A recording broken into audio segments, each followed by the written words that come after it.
Today, we're going to talk about digital safety, but maybe not in the way you're used to. We're moving beyond thinking of CIPA compliance as just another technical checkbox to tick. Instead, we're going to explore how we can transform it into a real, living culture of safety across our schools. So let's start with your role in all this. As an educator, you're basically an architect. You are building the bridge that connects your students to this huge, complicated digital world. It's a massive responsibility, for sure, but it's also an incredible opportunity to help them get there safely. But let's be honest, the daily reality, it feels a lot less like calm, steady architecture and a whole lot more like this seesaw. It's this constant back and forth. You've got IT, totally focused on security and compliance, and then you, trying to get the resources you need to actually teach, and so often, it feels like those two goals are pulling in completely opposite directions. We can call this the digital tug-of-war, right? That day-to-day friction between keeping things locked down and opening things up for learning. And what's sitting right in the middle of this conflict, almost every single time? You guessed it, the web filter. Exactly. The very tool that's designed to protect everyone becomes the symbol of the problem. It's the thing that blocks that amazing educational video you found, or that perfect website for a research project. And that just leads to frustration all around. It stops feeling like a helpful tool and starts to feel like, well, a giant brick wall. But what if we've been looking at this whole thing the wrong way? What if we could just reframe this entire conversation? What if those rules, the ones that feel like a wall, are actually the blueprint we need to build a much stronger, much safer bridge for our students?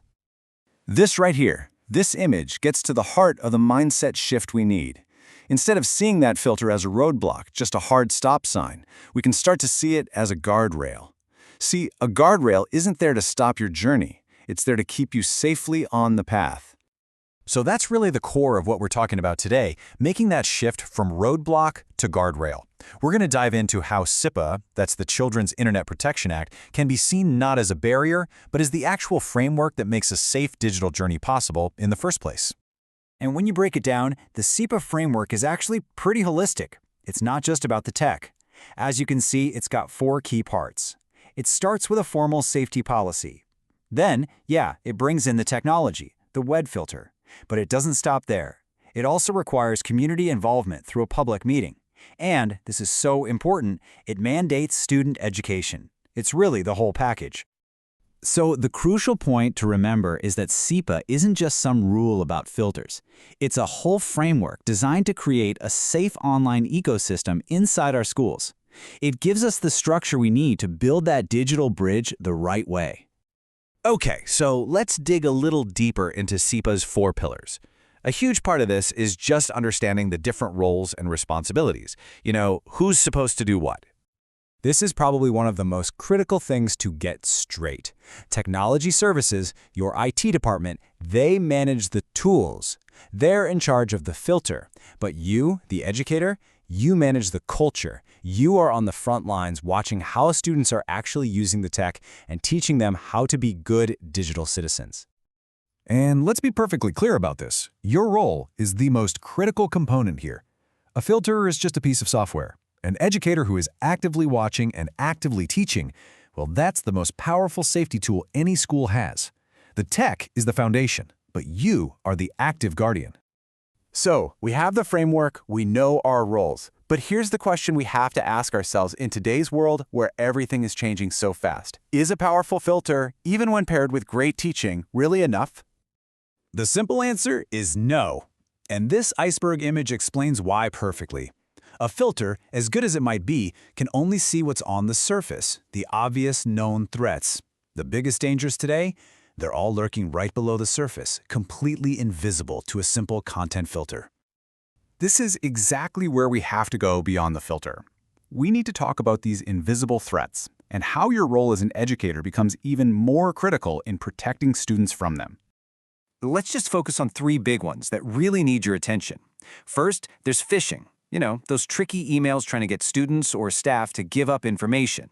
Second, internal misuse. This is everything from students trying to get around the filter to someone accidentally sharing sensitive data. And third, cyberbullying, which can pop up anywhere, from school email to a shared document. A filter is blind to all of this. A vigilant teacher is not. This means your curriculum itself actually becomes a line of defense. You're not just teaching math or history, you're teaching life skills. You're teaching students to be little detectives, to spot the red flags of phishing. You're constantly reminding them about the school's acceptable use policy to prevent misuse. And you're building a classroom culture where reporting cyberbullying feels safe and normal.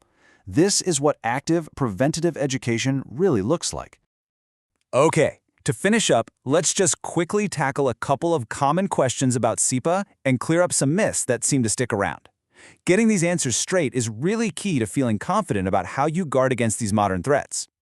Here's the big one. Everybody asks us, what about YouTube? What about social media? Doesn't CIPA mean we have to just block all of that stuff? The answer, which surprises a lot of people, is yes, you can. Allowing access to these sites is not a CIPA violation. In fact, the law specifically gives local districts the power to decide for themselves what's appropriate for their educational mission. The final call is up to your school or district, not some federal rule. Here's a quick but really important clarification.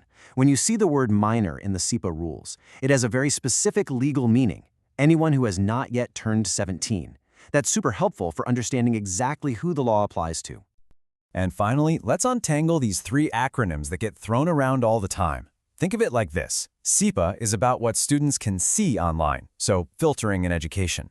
CIPA is about their data. It protects information collected from kids under 13. And FERPA is about their records, the privacy of their official school files. They all work together to create this web of protection for students.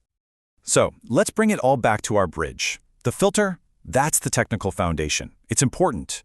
But your teaching, your guidance, the culture you build in your classroom, that is the guardrail. That's what really keeps students safe on their journey. So the question I want to leave you with is this: knowing your critical role, what kind of bridge are you going to build?